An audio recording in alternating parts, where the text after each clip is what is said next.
I'm going to be making a 15 to 17 inch platter using a Japanese tool called a cow tongue or gyubeta. This is a large, long, flat rib. One end is curved up and the other one is flatter. And the great thing about it is that you can really apply the pressure evenly over a broader space rather than having those smaller ribs and moving back and forth. That ends up creating uneven surfaces. You can use one end, the curved end, to create a nice curved rim for making something like a low pasta dish or antipasto platter.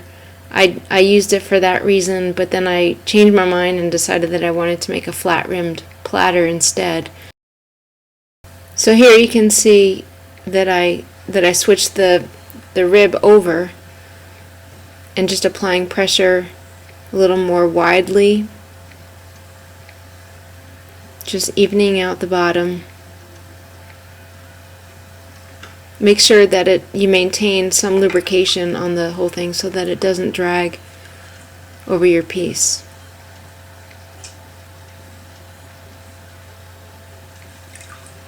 You can make a nice clean edge to the bottom of the platter too with the flatter side of the cow tongue.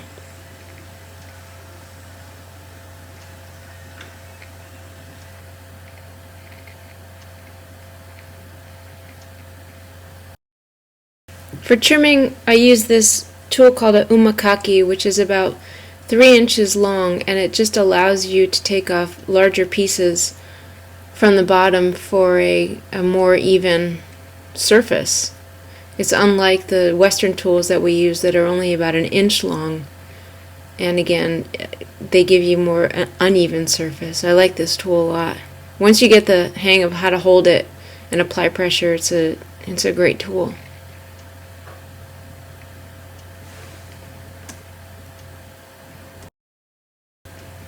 When the clay is dry enough, I turn it over and I apply some colored underglaze to it with a Chinese brush, and then use the fluting tool to clean up the edge of it. But you can also use that tool to make consistent grooves in the clay, however which way you want. I was kind of playing around with this platter. I didn't have that much of an idea of what I wanted to do. I was wanting to see more or less what the tools could do. And once the underglaze strips were hard enough, you get the wheel spinning a lot, and this tool is called a chattering tool. It takes a while to figure out how to use it and how dry the underglazes need to be in order to get the tool to jump. But nonetheless, whatever marks it makes in the clay is pretty cool. This is another kind of chattering tool that makes more of a line. The other one with a pointy edge makes more of a dot.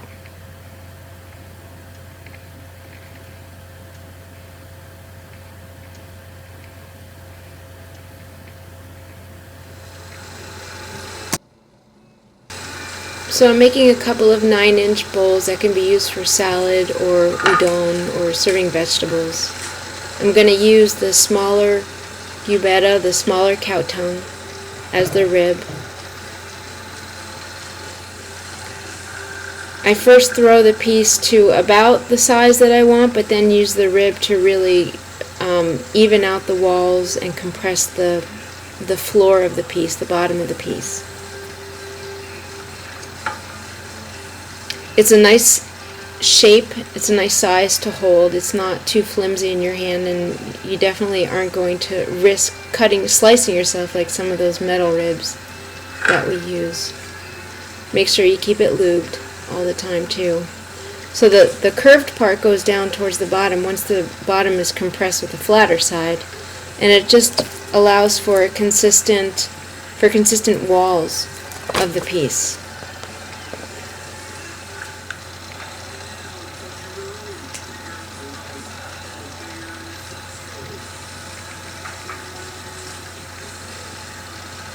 just making the second one now. I think the smaller Gubetta and the larger one, the larger cow tongue, the size of them is nice to hold, and you can get a lot of consistency from piece to piece with them.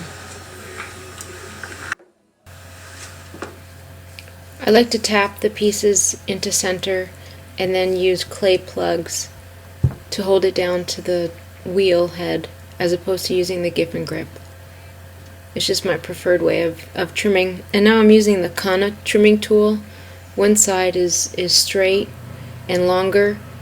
The other side of it, you can switch it around like a dental tool and use that too.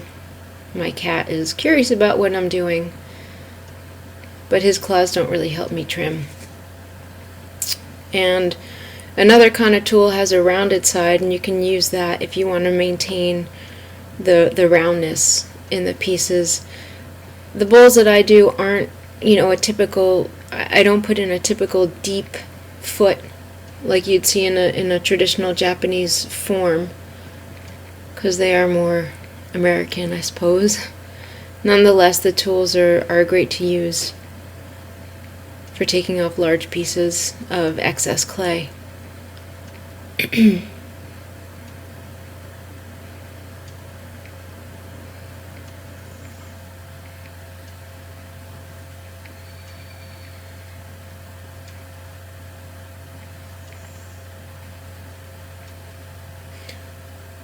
There's a lot of options when you, in these Kana tools. This part here has a little bit of an angled side to it, and you can cut in well. You can cut in easily. I like to tap the piece to know that it's thick enough. There's a certain kind of sound, somewhat of a hollow sound, when you know that it's just right. And then I could go back to using the cow tongue, the Gubetta, to smooth down and compress, to compress the clay back in.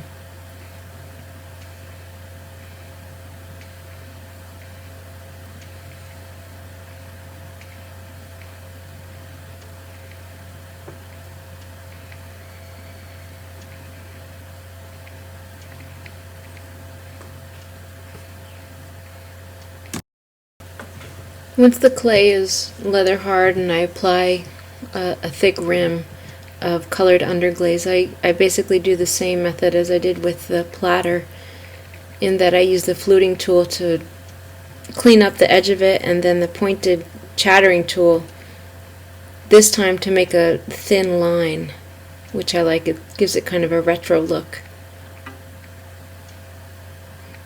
And I'm using the flat-sided chattering tool to make the jumping, the patterned lines. It's hard to see.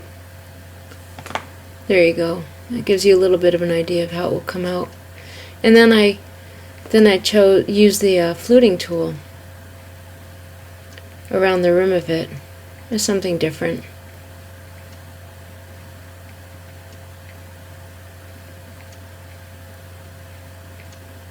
It's been fun to play with these tools to see what I can come up with.